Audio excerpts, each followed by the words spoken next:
Hey, what's this fucking thing, Sopranos? What the fuck it is? You never watched it? That's supposed to be up. These are actual FBI recordings of 4 men talking about a mob TV show they love. They're discussing whether The Sopranos is based on them. That ball guy? More and more you pick up somebody. The men belong to a real New Jersey crime family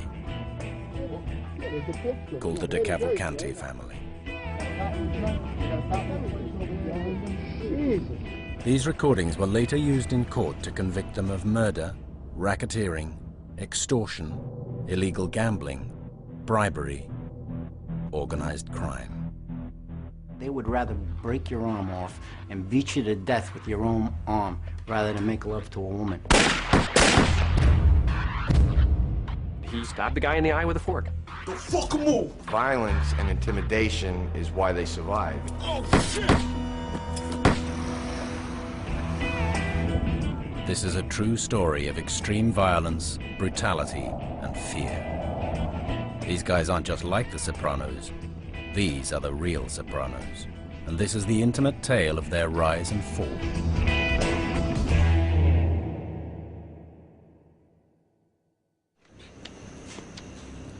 In the TV show The Sopranos, Tony Soprano is the head of a modern mob family. Violent, brutal, and ruthless. But there's something that's different about his family. Until The Sopranos came along, the mob had always been a New York thing. The show established the idea of the small-town mobster living in the epitome of suburbia, New Jersey. Yeah, it was cool. But there was a real New Jersey crime family before The Sopranos.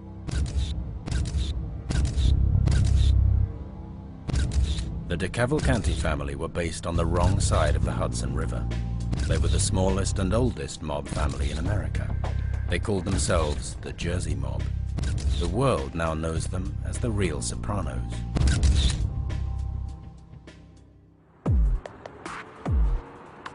Whoever the scriptwriters have listened or read the tapes of actual conversations by mafiosi, and they know that every other word is laced with profanity.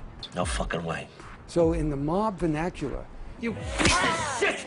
profanity serves both as a noun and a verb, Fuck all of them. an adjective, an adverb. Open the fucking door. Open the fucking door! It's every part of grammar. The similarities between the Sopranos and the real New Jersey mob don't stop at the way they speak.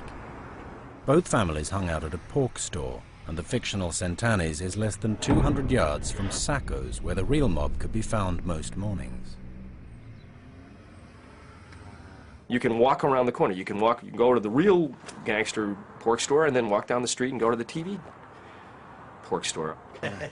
Tony Soprano reveals his caring side when underboss Jackie Aprile dies of stomach cancer. In 1992, real DeCavalcante underboss Jake Amari died of stomach cancer.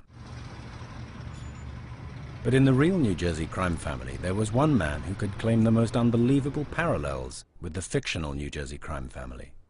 Vinnie Palermo, known as Vinnie Ocean, has the strongest claim to be the real Tony Soprano.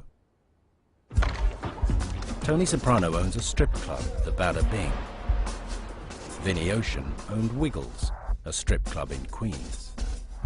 Tony and Vinnie are both capos. Both their crews are murderous and often incompetent. Tony Soprano lives in a mini mansion.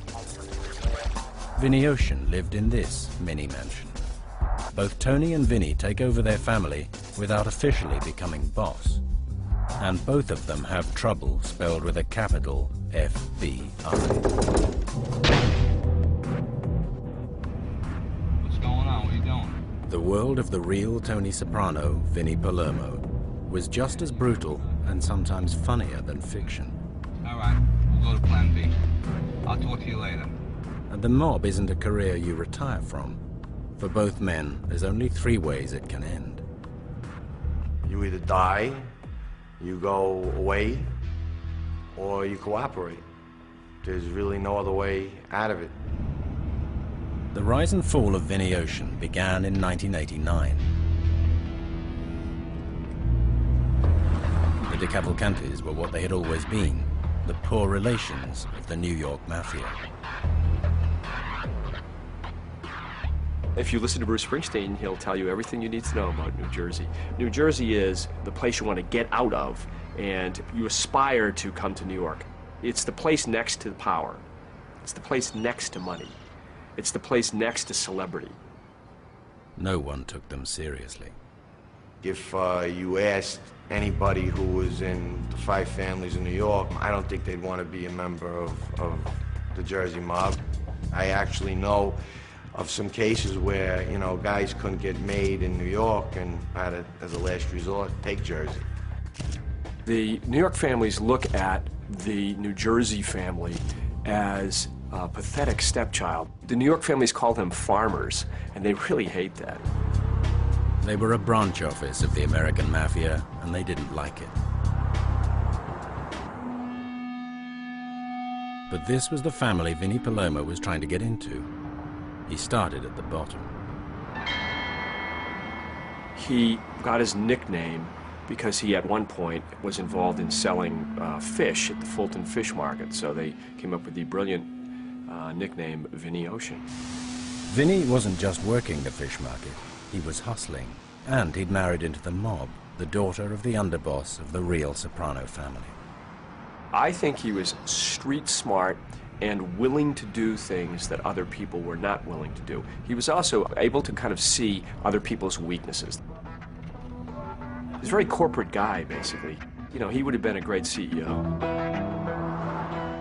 It was that willingness that got Vinnie Ocean his big chance.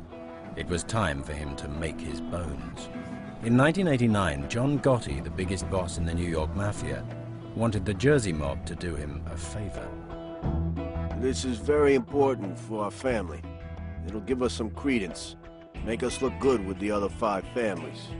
John Gotti always kind of looked at the DeCavalcante family as a Jersey mall or something. And so Gotti reached out to the DeCavalcante family, the farmers, and asked them to do a little piece of work, that's the phrase they use, to basically shoot this guy who was a real estate developer in Staten Island. The developer's name was Fred Weiss. It was a Sunday morning, 1989. 4 cars drove in convoy over the bridge to Staten Island. Vinnie was one of a crew of 12 men staking out Fred Weiss's house. He comes walking out of his house on a September morning, September 11th, 1989, and he comes walking out of his door, and 2 guys walk up and shoot him in the face.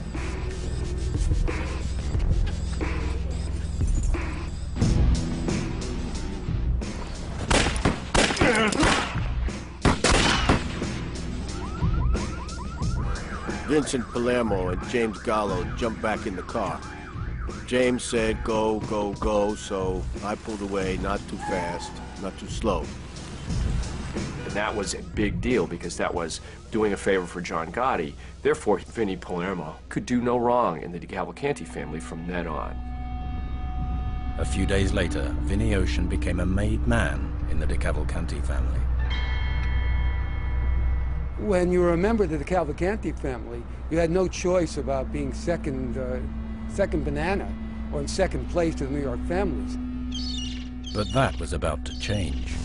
For Vinnie Ocean and the real Sopranos, the 1990s would be a time of murder, extortion, and vast quantities of cash. In The Sopranos, Tony lives the high life, always flush with cash provided in brown envelopes by the men in his crew. Tomorrow morning. This is lifted directly from the real-life mob. Vinnie Ocean, the real Tony Soprano, became a made man in the Jersey mob after the Staten Island hit. Now he, too, was part of that money-making machine. Getting into the family was as hard as getting into the most exclusive country club in America. It was an honor, not easily bestowed. Organized crime is organized. Vinnie was joining a carefully structured business. You have a boss, you have an underboss, you have a consigliere, and that would be called the administration of the family, the 3 highest people in the family. The boss was the only one who could appoint the capos. The capos were people, captains, who controlled the real working crews or units. Each capo had at least 10 people who were known as soldiers, people who were formerly underwent a blood induction into the family. Vinny was now a soldier, a made man. He had taken an oath never to reveal the family secrets on pain of death. He'd moved up a rung from being an associate. You start off as an associate, and if you're a great earner, or if you're somebody that they can depend on to do dirty work that they need, you know, it's gonna push your chances up to become a member. In the modern mob, it's all about cash flow. Associates have to kick money up to soldiers, soldiers to capos, and capos to the administration.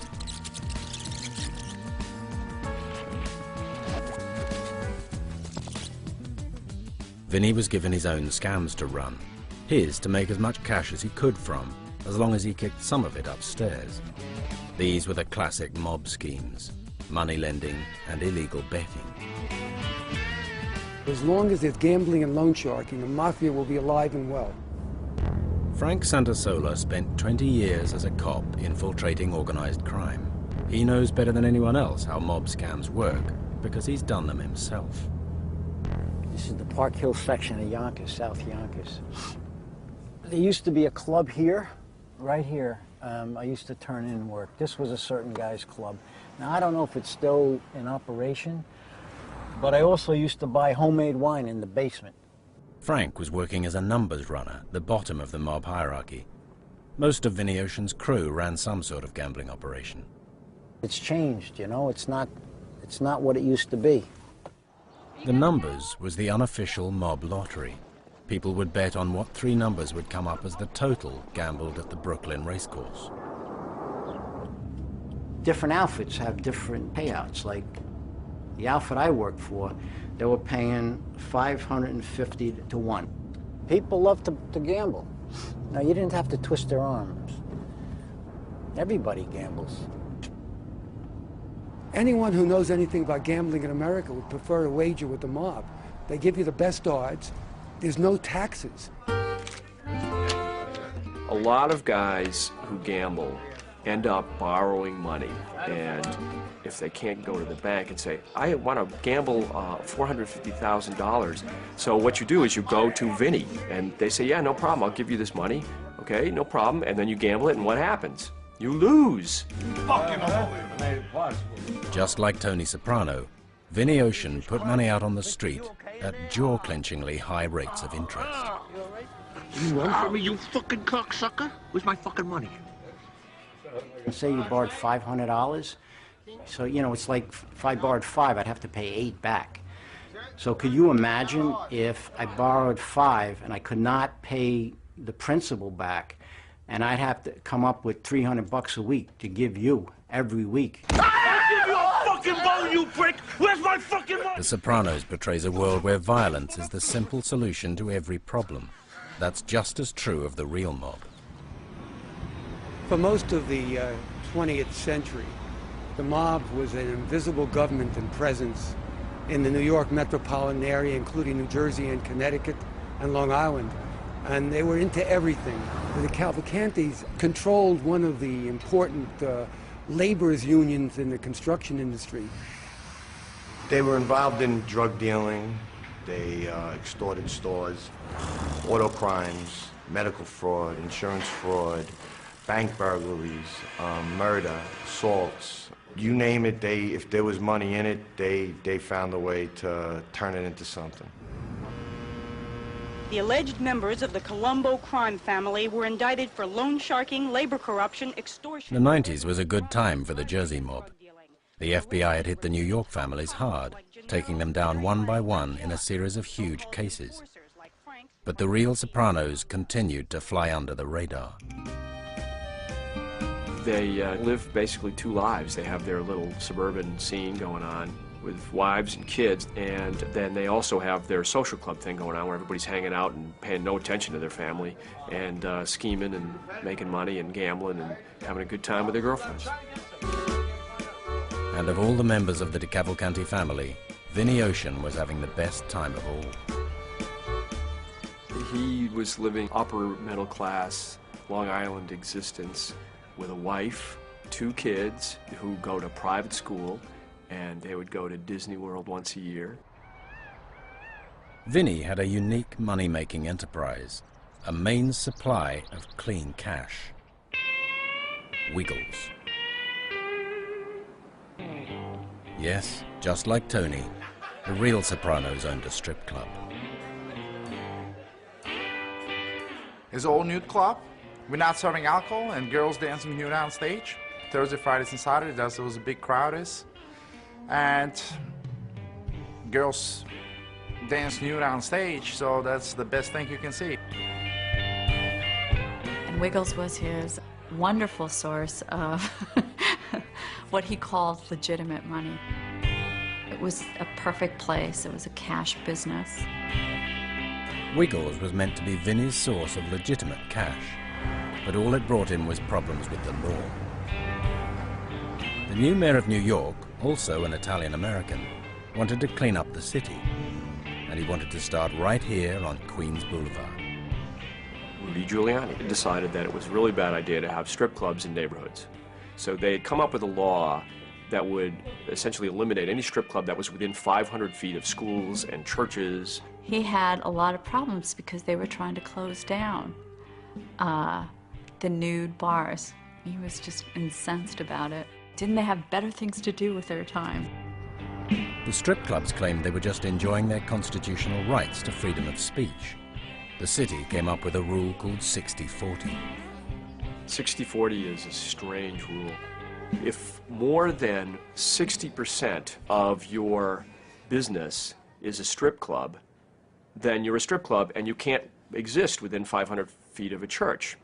But if just a little bit more, a little less than 40% is a strip club, you're all set. You're not really a strip club. The 60% of the club is empty right now. The 60-40 trick enabled Wiggles to stay open, but it was still the constant subject of police attention. It's funny how that's an assignment that a lot of the officers really seem to covet, but they send in undercover officers to see if it's really a strip club, which is a really tough assignment, and they would kind of see what was offered in the VIP room. Some people talk to the girls, some people sniffing them hair for 15 minutes, and some people enjoying the dance, you know, watching girls dancing in front of them, and a little lap dance. Wiggles is still open today, under new management. But there was one thing even more important than cash: respect.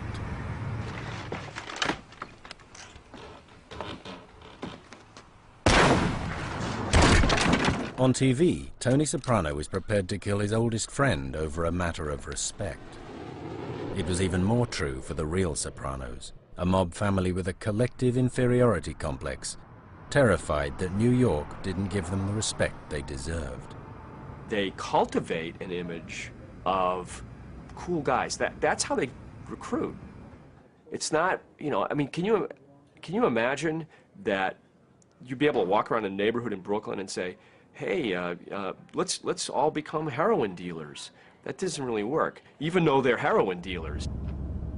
The Jersey mob's inferiority complex had a body count, and that gave Vinny his chance to step up to the very top. Those guys were sociopaths. But they would rather break your arm off and beat you to death with your own arm rather than make love to a woman. I noticed. And you know, it used to concern me because I used to drink with them, eat with them, you know, party with them, weddings, wakes, funerals. The Jersey mob were prepared to murder their own acting boss, John D'Amato, to protect the family honor. D'Amato's girlfriend let something slip to another member of the family, Anthony Capo. She told me John D'Amato and her were going to sex clubs in the city and swapping partners, and that John was engaged in homosexual activities. It shocked me. I knew John for a long time. He was the boss of an organized crime family. He couldn't be acting that way. Anthony felt he just had to tell other people about this because supposedly the Mafia has a rule which says you can't be gay and be in the Mafia. I've met Anthony Capo once.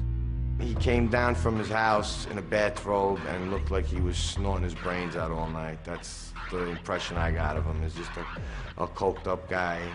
He is sort of the psycho you go to when you need to get money from somebody. The guy owes you money, have Anthony go talk to the guy with a baseball bat. He called a meeting of the capos, and it was decided that for the sake of the family honor, D'Amato had to die. Nobody's gonna respect us if we have a gay homosexual boss sitting down and discussing Cosa Nostra business with other families. I don't think any family would be too pleased to hear that their boss was actually found in a gay bar. I don't think that would go over too well, at all. A car was waiting outside D'Amato's house. D'Amato came out and got in. Capo turned and shot him twice in the face.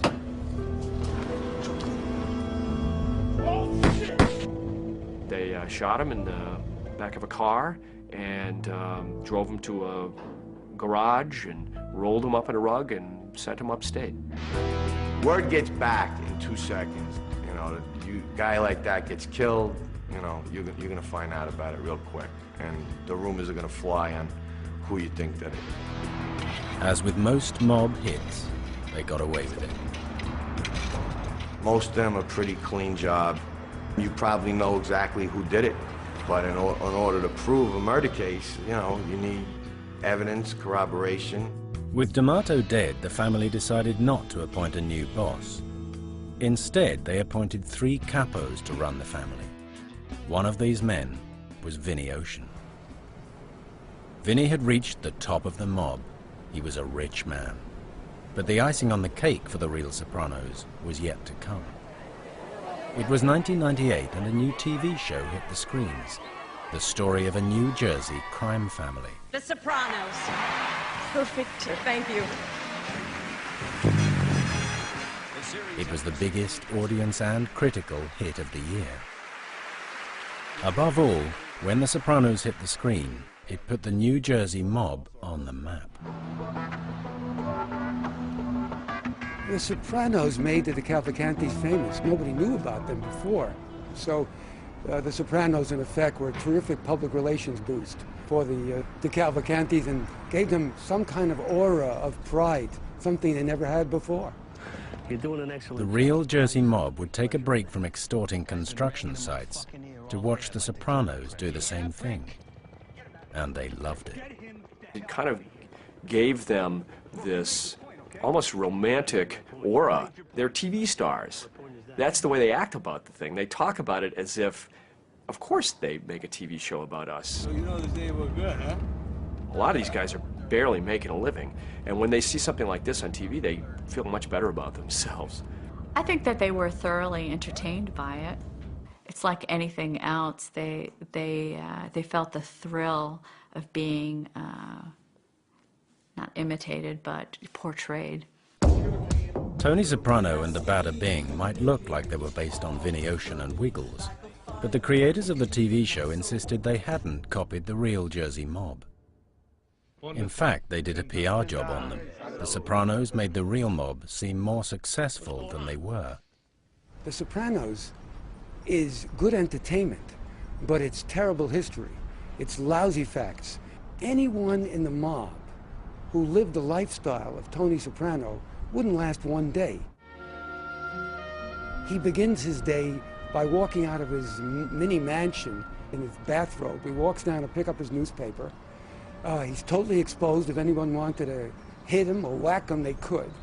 All the mobsters that I've met in my lifetime, I've never met anybody that was a good guy. All they're interested in is their own self-survival, making money, and if necessary, murdering everybody in their path. Soprano is not your typical mobster. And in a bizarre mingling of fact and fiction, the Sopranos would play a role in the downfall of the real Jersey mob. On TV, it's a source of dramatic tension. The FBI are watching the Sopranos. In the real world, FBI surveillance tapes showed the DeCavalcantes comparing themselves to Soprano characters, and this would damn them when they eventually came to trial. So what you have is a kind of art imitates life, imitates art. And you have gangsters sitting around watching in The Sopranos and learning from them and imitating them. One of the arguments was, you know, the government can't prove that they're a crime family. And I said, what are you kidding? They've compared themselves to a make-believe crime family. Vinny Ocean and the Jersey Mob thought they were untouchables, but the show they loved would make them famous in all the wrong ways. The real Sopranos were about to find themselves top of everybody's hit list. Hey, there they are. On TV, the FBI are always on Tony Soprano's case. Their dream scenario is to flip one of his men.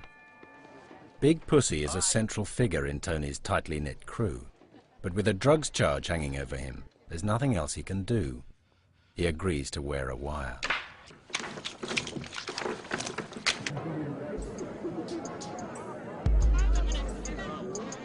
With the fictional New Jersey mob making the headlines, the FBI were forced to do something about the real Sopranos. Their #1 target was acting boss Vinny Ocean. At the end of the day, you need a break. You need somebody who's going to do more than just offer you confidential information. You need somebody who's willing to make tapes. Maria got her break and Vinny met his nemesis in the unlikely shape of a man called Ralphie Guarino. He was a short guy, medium build, salt and pepper hair, impeccably dressed, you know, a little bit of an olive complexion, you know, had to talk. Ralphie was a gambler. He is basically not a tough guy. He's not going to go around killing people. But what he's going to do is he's going to have his schemes. This guy's like lives to scheme. He schemes the way I dream.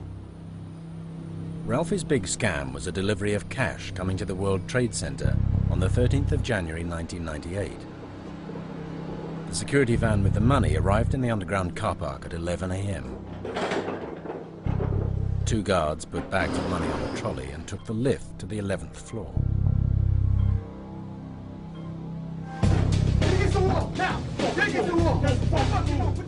Would pull some guns out, grab these bags that were being transported by bank employees, and take the elevator down and get out of the building with bags of cash. They walked out of the building with $3 million in bags, as nonchalant as you like. As the elevator doors open on the 11th floor. But the heist didn't go exactly as planned. As Ralphie later put it, the 3 guys he chose for the job turned out to be morons. They forgot that there were cameras all over the place. And in one particularly beautiful moment, they looked right up into the camera, which ended up on the front page of just about every newspaper the next morning. I don't know, within days they had all of them. They got off the lift at the wrong floor. Even worse, they'd taken foreign currency, useless to Ralphie. It was very amusing to the general New York population because here they were, they wore all these ski masks and they covered themselves up, and then they went out in the hallway, took everything off, and whoosh. The robbery was linked back to Ralphie almost immediately. A senior FBI agent turned up at his house and offered him one chance to stay out of jail. He was able to talk him through it and basically laid the cards on the table and said, here are your options, and you're doing yourself a lot of good and everybody else a lot of good if you join Team America. And he did. He persuaded him. That's what it takes. So what we did was, rather than make a big publicity, we just recovered the money and we kept it quiet. Ralphie was now a rat. His job was to wear a wire and get close to Vinny Ocean. If somebody suspects you and they do realize that you're taping them, you know, you're gonna get killed. There'd be some occasions where I would wear a wire. Ralphie was shown how to tape his friends. Frank Santasola is one of only a handful of cops who have ever infiltrated the mob. I tape it to my chest, between my and the breast area by the solar plexus, because it's indented there. And these guys are pretty smart. They're always bumping into you for a reason, to find out if you're wired. So there was a few ways of doing it. You know, and as you're doing this, for me, going through my mind is my mission. I knew that I had an hour and a half of recording time. So whatever information, I had to get it within that hour and a half, and that's plenty of time. So you hit the record button, you see the red light go on, so now you know it's recording. And then I always would say to myself, you know, I saw the red light. Because you know what? Emotions come into it. And sometimes your mind plays tricks on you. Did I put it on? Didn't I put it on? Now I know it's on. And now I'm live, I'm ready to go. Nobody's gonna... I'll look natural, right? Just like Frank, even once he got on the inside, Ralphie would never be sure he was safe. I remember walking into the social club, and there was no movement, and everybody's somber. So I walk up to the bar, and this guy Frank goes, "Hey, Cheech, we know you're a cop. Now we want you to take this money and get the fuck out of here." You know, you gotta sort of like think pretty quick. So I went to grab the money, and as I'm grabbing it, I'm saying, "Well, I know you think I'm a cop. I ain't, but I'm taking your money." And the guy puts his hand on mine, and he says, "Look, Cheech, we just have to, you know, we just got to make sure. We just got to make sure." This was the bar, right here. When did they flip you? Tell me. Don't lie. Flip? Ralphie had plenty to fear. The way the Sopranos dealt with their rat was realistic enough. No one saw the FBI visit Ralphie at home. As far as the family was concerned, he was a guy who had just pulled off a massive heist, and that made him welcome in the Jersey mob. Ralphie Guarino became the newest member of Vinny Ocean's crew. Ralphie comes into the family because he's making money. It's always about money. Forget the rest of the stuff. Forget about honorable guys and all this. It's about money. It's a business. Ralphie was put with Vinny's driver, Joey Masella, known as Joey O. Joey was really a poor schmuck. He was an errand boy, collecting large amounts of money for Vinny Palermo. Most guys in the modern mob were more like Joey than Vinny, scratching a living from disorganized crime. They managed to combine extreme violence with comical incompetence. A guy like Ralphie looked to Vinny like a godsend. How could they not have known that Ralphie would possibly become an informant after his genius scheme exploded onto the front page of every newspaper in New York? It's hard to know, except I would point out that Ralphie kept bringing the money in, and as long as that money's coming in, the incentive to just whack somebody, it's just not there. Joey, on the other hand, had debts up to his eyeballs. Problems with his wife, problems with his ex-wife, problems with his girlfriend. He was one screw-up away from some serious trouble. Hey, sweetheart, listen. He was trying to run his own gambling business, and he had terrible luck. Always. I mean, running an illegal gambling business is very, very stressful. You got to pay off your bets, and if you don't have money, and if you haven't calculated correctly, you're always owing money, and it's a huge problem. He is always desperate for cash and constantly trying to come up with ways to make money. Joey had been waiting half a lifetime to become a made man. Finally, Vinny gave him his chance. Vinny wanted his rival, Big Ear's Charlie Majuri, dead. Majuri lived with his mother in this house in Linden, New Jersey. At the point that you're asked to do it, you basically have two options. Do it, or you better turn yourself in somewhere, because it's not as if you have any other choice. Are you sure we got the right house? I hope so. Hey. They spent hours parked in front of this guy's house, trying to figure out how they could get him when he's coming out. Killing Big Ears would get Joey back in the family's favor. Instead, he achieved nothing.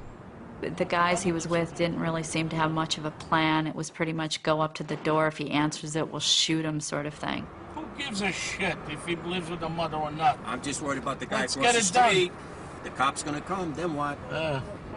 They spent hours till they realized that there was a state trooper like parked like next door who happened to live next door. They figured that probably might not be a good place to do that. Fuck it, you guys got nothing to do anyway. Finally, they just like all gave up and drove off, and that was the end of it. And Joey Masella flew down to Florida, and he just said, "I'm not doing this. This is just, you got to set it up better than this." And that was Joey's big chance to be a made guy gone. But you have to ask yourself this question. Have you ever shot anybody? What's it like? How do you do it? How do you do it right? You go to school to learn how to do that? Joey went back to his version of everyday life. This is the business end of organized crime. Two guys in a car, driving round trying to think of ways to make money.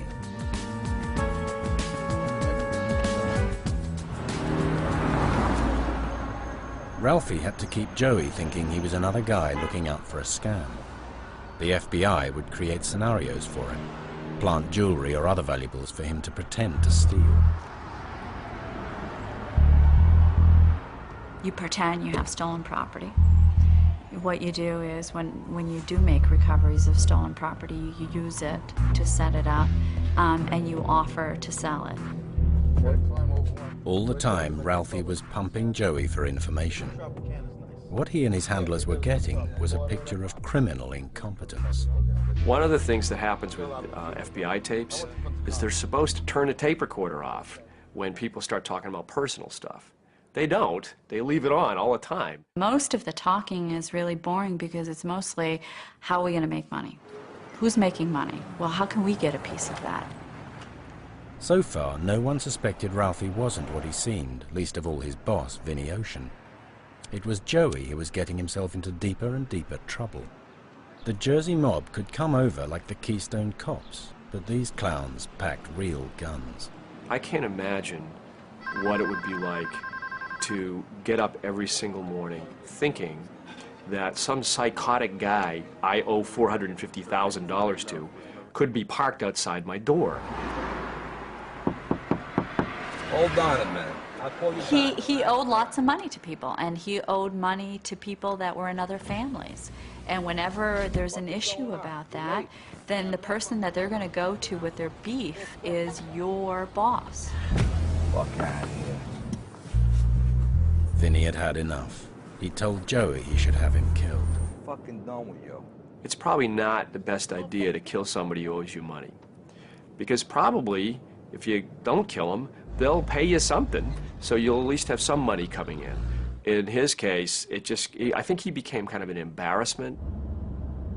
It was October the 10th, 1998. Joey got a call from a bookmaker who owed him money to say he'd got $10,000 for him. He was called to a golf course way out in Brooklyn. They lured him out to a parking place.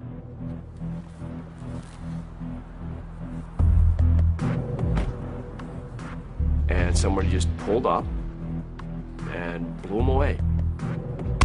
And that was the end of Joey O. They were all trying to kill each other because everybody thought everybody else was becoming an informant. Of course, there was an informant. The FBI were listening all along, but they weren't getting what they needed. They didn't have evidence linking Vinny Ocean to the crimes his crew was committing. You can't go to victims. No victim wants to come in, and they'd rather pay the loan sharking debt. They used a tactic that had worked before. Who is this piece of shit? Vinny Palermo money. And so our cooperator offered him a cell phone, said, I've got this connection, and take it in as many minutes as you want. And that was the cell phone we had both. After Joey was killed, Ralphie was put with Tin Ear Sclafani, a gangster of the old school. Joe Tin Ear Sclafani, so named because he's deaf in one ear, was a former Marine who is a tough guy. He's the guy that pulls the trigger. Tin Ear might have been more frightening than Joey O, but he was just as incompetent. He wanted Ralphie's help with a hit. He was another, I mean, we always got stuck with people who were not very productive financially. He was always looking for things to do. And so one of the things that we investigated was that Sclafani had agreed to take the hit, and he was trying to get at him. And Sclafani was obsessed with trying to kill the guy on a motorcycle, but he didn't know how to drive a motorcycle. And it was just like these endless conversations about getting a motorcycle and how he and our cooperator were going to ride on it and what they were going to do. Other members of the crew were starting to suspect that Ralphie might be the rat after all. These were guys with a stack of bodies between them. They ordered a hit on him. We began to worry that they were suspicious of him. We were worried about the safety of our cooperating witness. We were worried about whether or not Vinnie Palermo would flee. The FBI was closing in on Vinnie Ocean. Ralphie's grave had already been dug. But the real Sopranos case was about to take a turn unprecedented in the history of the mob. FBI, open up! In The Sopranos, Tony is always waiting for that unwelcome knock at the door. DeCavalcante crime family is one of the oldest and most entrenched crime families in the La Costa Nostra. On the 2nd of December 1999, the police and the FBI arrested 40 members of the DeCavalcante crime family in the biggest ever swoop on the mob. The press called it the real Sopranos case.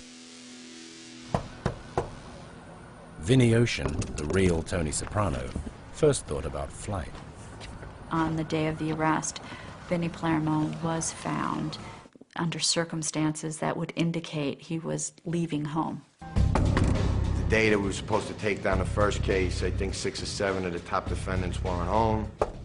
He had a bag with him and money with him, and he was, he clearly was ready to take off. But Vinnie didn't get away. Like the rest of the family, he found himself in jail. The FBI had come for the DeCavalcantes, just like the 5 families in New York they tried to emulate. They effectively brought the whole family down, and they arrested almost everybody, which is kind of unprecedented. Vinnie was facing serious jail time. They included murder conspiracies, loan sharking, extortion, fraud,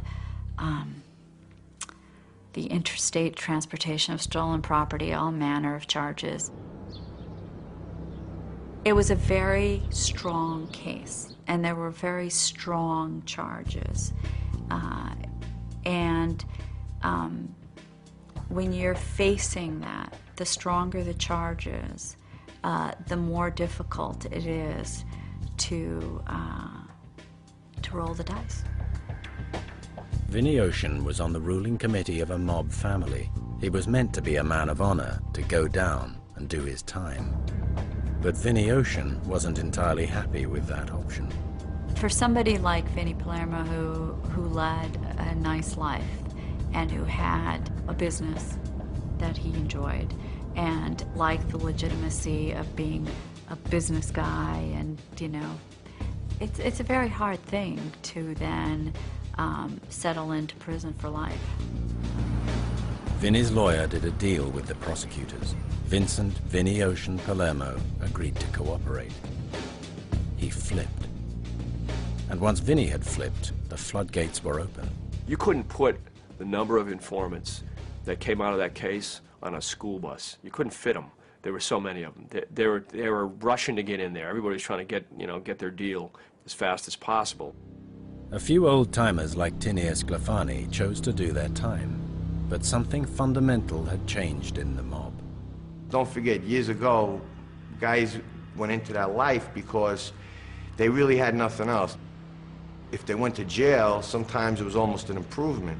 Today, a lot of these kids who become made guys are driving their father's brand new car at 15 years old, grow up in $1 million house. Of course, when you throw them in a cell, they're gonna cooperate. They've never been tested, and they've really been pampered most of their life. It was the end of the line for the DeCavalcante family. The Jersey mob thought they were the real Sopranos. They aspired to be on the same level as the New York families, and they blew it. Listen, you look at a guy like John Gotti, whatever he was, whatever he wasn't, you got to give the guy a little bit of credit because he was really treated like the lowest form of dirt in prison, and he never broke. You admire that kind of quality in somebody because he backed up what he said. The end game would play out very differently for Vinny Ocean. Well, Vinny Palermo ends up in WITSEC, the Witness Protection Program. He'll move in next to you. He'll become your neighbor. You have no idea who he is. He has a new name. His name's not Vinny Palermo. I'm sure he doesn't, go by the name Vinny Ocean when he moves into some suburb in Phoenix. The best days of the mob were well and truly over. Tony Soprano is always thinking about the good old days, when he thought that mafiosi were more Spartan, they were more loyal, they obeyed the oaths of Omerta, of how to conduct themselves as men of honor. But the so-called men of honor broke even their own rules. May I burn in hell. I betray my friends. In real life, they know that they're being watched, getting their pictures taken. They gotta watch that their phones aren't tapped. They gotta watch that the club that they hang in it isn't bugged. They got to be afraid now if the guy they're talking to is turning a wire on them. They're absolutely paranoid, but you have to be. There is no way they're as powerful today as they was, say, 30, 40, 20 years ago. Today, they're lucky they can get a reservation at a restaurant, really, literally. The mob looks finished as a viable career option. But as one opportunity ends, another one begins. Tony Soprano, the actor on the left, is convincing as Paulie Walnuts for a reason. Before he became an actor, Soprano was arrested 28 times and jailed for 7 years. Let's whack this cocksucker and be done with it. He limps because he was shot. The kind of guys who used to join the mob now play mobsters on The Sopranos. While the real Jersey mob do their time or hide away in witness protection, there's one mafia family that's alive and well and living in New Jersey for now. The Sopranos.